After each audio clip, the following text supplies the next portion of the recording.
Ajeo, Otofi or sama Nikineo, Nikinos Igbo, Adachim Kete, Kagwajum when I shot Ani Igbo. We are fighting against propaganda and lies against our people.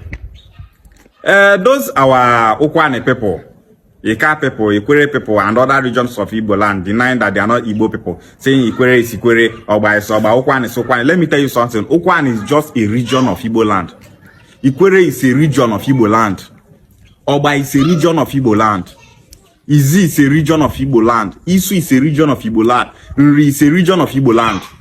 Even in our own community, we have like Ibuzo now as a community.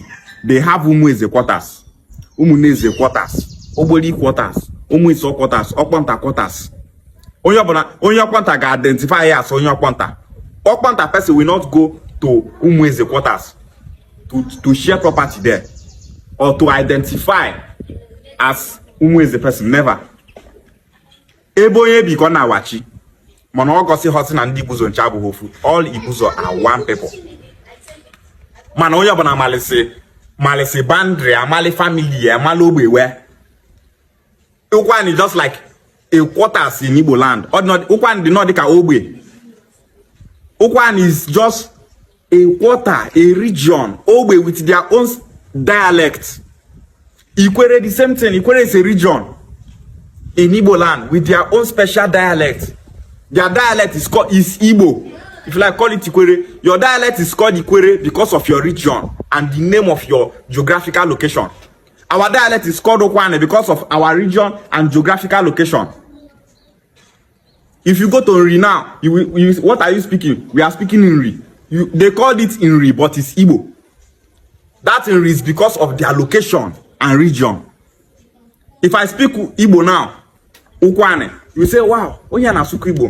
Igbo nka Onya na suka hana kwa Ukwuani. Onye Ikwerre so ashe Ikwerre ka so na Igbo ke na so na ifo akwa bu Ikwerre.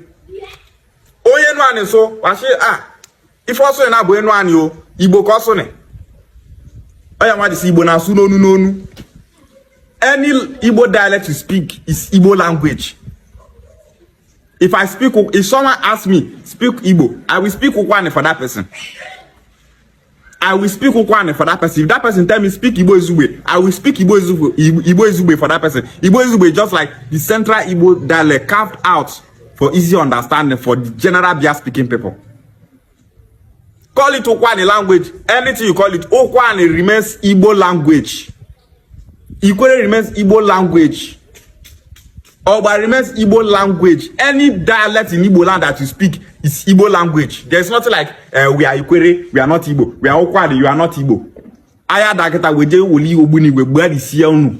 Nebo maka unu bu ndi Igbo. Odikune una mo ife nemeni.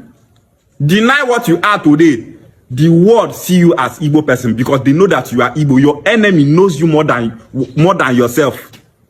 Ayin chabu ndi Igbo. Ikwerre is a region of Igbo land. Ukwuani is a region of Igbo land. Ika is a region of Igbo land. Ayin chabu ndi Igbo. Igbo is the name of our nation. But our region is a tribe. The Ukwuani people. Ndi Ukwuani biano. Know how Ikwerre person will identify as Ukwuani in a lie. Even for Ikwerre, Iwuro her person, all those Iwuro her side them, no go figure identify as Ekpeye person in a lie. So then when Uche make if they argue, make person they see say when I get sense, not just they come, they talk rubbish, they talk on panav online. Last, you know still get sense. The reason Igbo bofu, no rubbish where person they talk bofu divide us. We remain Igbos. If you like, deny it from now till tomorrow. Igbo bofu, and we must fight against identity crisis. Igbo wikebulofu. Unity is power.